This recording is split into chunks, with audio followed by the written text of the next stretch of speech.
Hello friends. Varicose vein एक बहुत common disorder होती है लोगों में। जनरली फीमेल्स में बहुत कॉमनली देखा जाता है। जो वेन्स होती है उन पेशेंट की जिनको वेरिकोज वेन होता है वो जनरली टांगों की जो वेन्स होती है वो जनरली एक ट्विस्टेड हो जाती है, ऐसे फूल जाती है और हमें देखने को आ जाता है कि जो सुपरफिशियल वेन होती है वो दे ऐसे फील होती है। अभी हम देख भी सकते हैं कि ऐसे ट्विस्टेड तरह का जो स्ट्रक्चर होता है वो पैरों में देखने को मिल जाता है, टांगों में देखने को मिल जाता है। तो वेरिकोज वेन्स जो होती है वो क्यों होती है देखना बहुत इंपॉर्टेंट है ट्रीटमेंट के लिए। तो देखिए, जो वेन्स का जो काम होता है वो होता है जो शरीर में जो अशुद्ध रक्त होता है वो हार्ट के पास लेके जाने का। तो उस फंक्शन के लिए वेन्स में वॉल होते हैं। अगर उस वॉल में अगर इनकॉम्पिटेंसी निर्माण हो जाती है, वॉल्स खराब हो जाते हैं, तो जो ब्लड होता है वो पैरों में लोअर एक्सट्रीमिटीज में वो स्टैग्नेट जमा होने लगता है। उसकी वजह से जो स्वेलिंग आने लगती है, वो नसें होती है वो फूल जाती है, वो ऊपर की तरफ नहीं जाता। जो पाइल्स हम देखते हैं बहुत सारे पेशेंट को पाइल्स होता है वो तो जनरली एक वेरिकोज वेन्स का ही एक जनरली पार्ट होता है। तो ऐसे ही वो कंटिन्यू स्टैग्नेट हो जाता है और उन लोगों में जनरली ये ज़्यादा देखने को मिल जाता है कि जो लोग उनका वेट बहुत ज़्यादा है, जो लेडीज प्रेग्नेंट वगैरह है, तो उन लोगों में वो जनरली वेनस डायग्नोसिस पे वो कॉमनली देखने को मिल जाता है। जिन लोगों में स्टैंडिंग कंटिन्यू होती है, जैसे कि सर्जन्स हो गए, ट्रैफिक पुलिस हो गए, टीचर्स लोग हो गए, और जो लोग वो लोगों में वो कंटिन्यू भी स्टैंडिंग, जैसे कि टीचर्स होते हैं रेगुलरली लेक्चर देने के टाइम स्टैंडिंग एक घंटे में वो 2 घंटे तक उनको स्टैंडिंग पोजिशन में रहना पड़ सकता है। तो उन लोगों में ये जो वेरिकोज वेन का जो प्रॉब्लम होता है वो जनरली देखा जाता है। उसके अलावा कई पेशेंट में ये हेरिडेटरी भी हो सकते हैं, आनुवंशिक हो सकते हैं। अगर किसी फैमिली में किसी को अगर है तो आगे की पीढ़ी में संभवतः ये देखने को मिल जाता है। इसके अलावा जो लोग ओबेस होते हैं, मोटापे होता है उन लोगों में, तो उन लोगों में भी ये प्रॉब्लम देखने को मिल जाता है, क्योंकि जो ब्लड का जो सर्जिंग होना चाहिए वो वेन्स का वो नीचे की तरफ से पैरों में से वो हार्ट में जाना चाहिए, लेकिन जो वॉल्स खराब हो जाते हैं किसी कारणवश या स्टैंडिंग पोस्चर हो गया, तो इनके कारण जो वॉल्स में इनकॉम्पिटेंसी निर्माण हो जाती है। इसकी वजह से लोअर लिम्ब में सूजन आ जाती है, नसों में फूल जाती है। इसकी वजह से कई बार कुछ कॉम्प्लिकेशन भी पेशेंट में हो जाते हैं। कई बार पेन महसूस होता है, स्वेलिंग दिखती है, एंकल्स रीजन में कई बार डिस्कलरेशन हो जाता है, डार्क डिस्कलरेशन देखने को मिल जाता है। कई बार एंकल रीजन की जो स्किन होती है वो टाइट हो जाती है, उसका उसको लाइपोडर्मोस्क्लेरोसिस ऐसा बोलते हैं। कई बार इसमें एक्जिमेटिस एक्जिमा हो जाता है, फिर वो वेस्कुलर एक कॉम्प्लिकेशन होता है, जनरली वेनस अल्सरेशन फॉर्म हो जाता है, वहाँ पे अल्सर बनने लगता है। और कई पेशेंट में ये एक अगर वो अल्सरेशन बहुत ज़्यादा दिन तक चला तो वो एक कैंसरस स्टेट में भी पेशेंट को लेके जा सकता है, लेकिन उसके चांसेस बहुत कम होते हैं।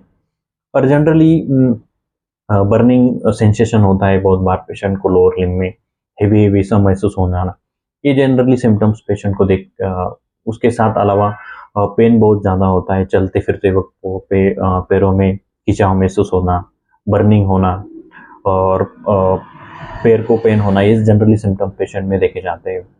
स्वेलिंग वो बहुत कॉमन सिम्टम होता है वेरिकोज वेन्स में। तो उसकी ट्रीटमेंट की अगर हम बात करें तो जनरली सबसे इम्पॉर्टेंट है कि अगर आपको वेन्स में अल्सर या वेरिकोज वेन्स का अगर सिम्टम नहीं चाहिए, आप रिस्क फैक्टर में आते हैं, तो सबसे इम्पॉर्टेंट है आप एक्सरसाइज करना। एक्सरसाइज की वजह से जो वेस्कुलर सिस्टम होती है हमारी, वो एक्टिव होने के कारण जो कॉम्प्लिकेशंस होते हैं वेरिकोज वेन के वो नहीं होते। जिन लोगों में वेरिकोज वेन हो चुका है उन लोगों में जनरली कुछ ध्यान रखना प्रिवेंशन के लिए, आगे की जो कॉम्प्लिकेशंस है उनको प्रिवेंशन के लिए जो कुछ चीज़ें हैं उनको ध्यान रखना बहुत इंपॉर्टेंट है। सबसे इम्पोर्टेंट तो ये है कि अगर आप स्टैंडिंग पोजीशन में है तो आपके लिए वो बेटर नहीं है, तो आप ऐसा जॉब आप सिलेक्ट कर सकते हैं वो जिस जॉब में आपको वो स्टैंडिंग के अलावा आप वॉकिंग कर सकते हैं। तो वॉकिंग से आपको ये वेरिकोज वेन का प्रॉब्लम नहीं होगा और इसके लिए कम हो जाएगा थोड़ा सा। इसके अलावा स्टॉकिंग्स का कंपल्सरी यूज करना, जो स्टॉकिंग्स जो होते हैं पैरों को लगाने के लिए, तो उनका एक यूज का एक तरीका होता है कि हम प्रॉपरली हम हमारे जो लेग्स होते हैं वो ऊपरी तरीके से हम करेंगे और वो स्टॉकिंग लगाएंगे। उसके अलावा जिन लोगों में अल्सरेशन वगैरह फॉर्म हो गया है उसके लिए सेकेंडरी बैक्टीरियल इन्फेक्शन कई बार हो जाता है, या एक्जिमा का जो प्रॉब्लम होता है उन लोगों में हो जाता है, इसके लिए ट्रीटमेंट लेना बहुत ज़रूरी हो जाता है। होम्योपैथी में बहुत मेडिसिन इसके लिए अवेलेबल है, आपको सर्जरी की डेफिनेटली वहाँ पे ज़रूरत नहीं पड़ जाती। और जो वॉल्स होते हैं जिनमें इनकॉम्पिटेंसी निर्माण हो जाती है वेन्स के, तो वो हम होम्योपैथी से बहुत अच्छी तरीके से वो निकाल सकते हैं। इसके अलावा फिजियोथेरेपी अगर कंबाइन करके हम वेरिकोज वेन्स में इस्तेमाल करेंगे तो जो रिजल्ट होता है वो बहुत बेटर हो जाता है पेशेंट में।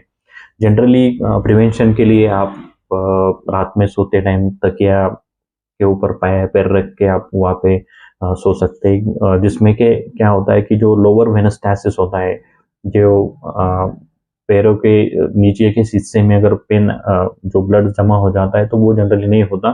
स्वेलिंग जो होती है वो जनरली कम होती है अगर आप करते हैं, पिलो के ऊपर पैर रखते हैं तो जनरली जो स्वेलिंग्स वगैरह होती है तो वो सिम्टम्स कम देखने को मिल जाता है।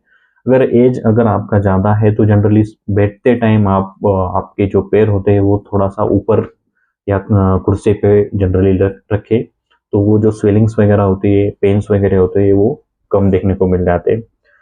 तो जनरली डायग्नोसिस हम यहाँ पे कुछ टेस्ट होते हैं जो कि क्लिनिक्स में हम करते हैं, जिसको ट्रेंडलिंगबर्ग टेस्ट बोलते हैं, वो हम क्लिनिक्स में करते हैं, इससे वो डायग्नोस हो जाता है। अगर कहीं पे परफोरेटर्स हुए वो हम ये डायग्नोस हो जाते हैं। उसके अलावा कुछ और भी टेस्ट हम करने के लिए बोल सकते हैं, लेकिन जनरली ट्रीटमेंट की अगर हम बात करें तो मॉडर्न मेडिसिन में सर्जरी वगैरह अवेलेबल है, जिसमें कि लेज़र थेरेपी हो गया, स्क्लेरोथेरेपी हो गया, तो ये ट्रीटमेंट आप कर सकते हैं।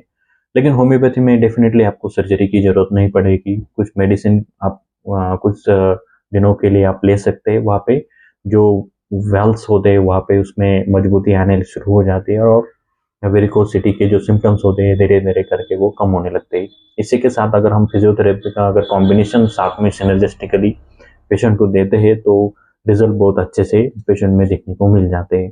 तो सबसे इम्पोर्टेंट है ट्रीटमेंट के साथ जो लाइफस्टाइल चेंजेस करना, ये बहुत इम्पोर्टेंट है वेरिकोज वेन्स में। जो लोग जिनका वजन बहुत ज़्यादा है तो उनको वजन कम करना, उसके लिए डाइट वहाँ पे वहाँ वजन जो वेट लॉस की डाइट है वो आप प्रेफर कर सकते हैं, जिन वजह से आपको वो जो सिम्टम्स होते हैं उनमें जो सिम्टम्स होते हैं वो कम देखने को मिल जाएंगे। So I hope this video is helpful for you, so thank you so much.